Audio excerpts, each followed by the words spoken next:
प्यारे दोस्तों, आज की कहानी सुधा नाम की एक लड़की की है। सुधा एक बहुत ही आलसी लड़की थी। घर के काम करना तो दूर, वो एक गिलास पानी के लिए भी अपनी माँ पर निर्भर थी। अरे अब उठ भी जा नालायक, 10 बजे तक सोती रहती है। अरे कुछ तो घरेलू लड़कियों वाले लक्षण दिखा। सोने दो ना माँ, क्यों परेशान कर रही हो? अरे भाग्यवान, क्यों मेरी बिटिया को तंग कर रही हो? सोने भी दो इसे। लो, बाप बेटी दोनों एक जैसे हैं। देख लेना, आपकी ये लाडली ससुराल जाके हमारी नाक कटाएगी।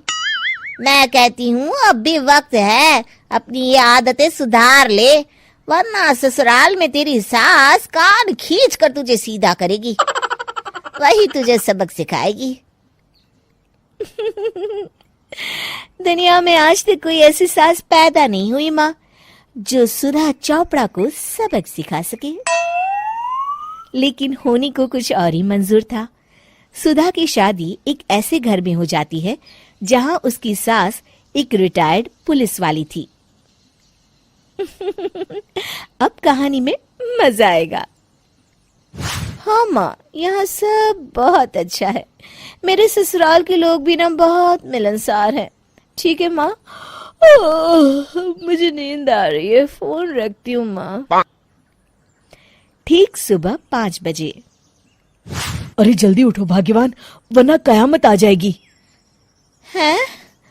अरे क्या हुआ? कौन सी कयामत आ जाएगी? अरे मेरी माँ आ जाएगी। तुम नहीं जानती, इस घर में सिर्फ मेरी माँ का हुक्म चलता है।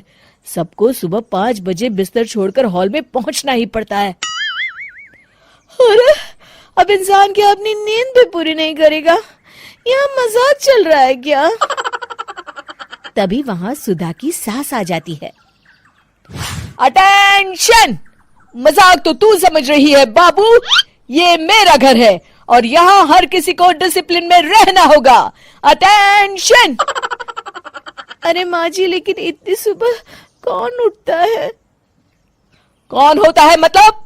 हम सभी उठते हैं, रोज उठते हैं, और अब से तुझे भी उठना पड़ेगा।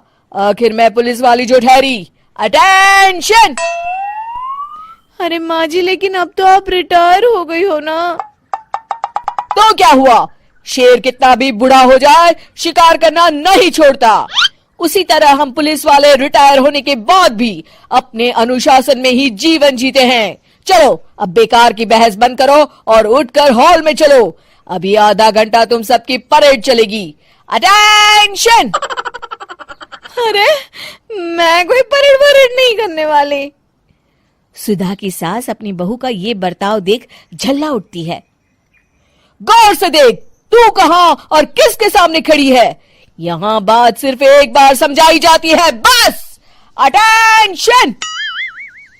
इतना कहकर सुधा की सास चली जाती है। अपनी सास का ये रूप देखकर सुधा घबरा जाती है और जल्दी से उठकर बाहर चली जाती है। उस दिन से सुधा की जिंदगी बदल जाती है। हाय, थक गई मैं तो। ये घर है या जेल? कितना काम करना पड़ता है। लाइए दीदी, 2 रोटियां और दीजिए, मुझे बड़ी भूख लगी है। ठहर जा बहू, ये तू क्या कर रही है? मैंने सबके खाने का हिसाब तय कर रखा है। तुम 4 रोटी से ज्यादा नहीं खा सकती और ये मिर्च मसाला भी नहीं चलेगा। मेरी बहुएं एकदम फिट होनी चाहिए। अटेंशन! क्यों माँ जी, आप हमें दंगल में लड़ने के लिए तैयार कर रही हैं क्या?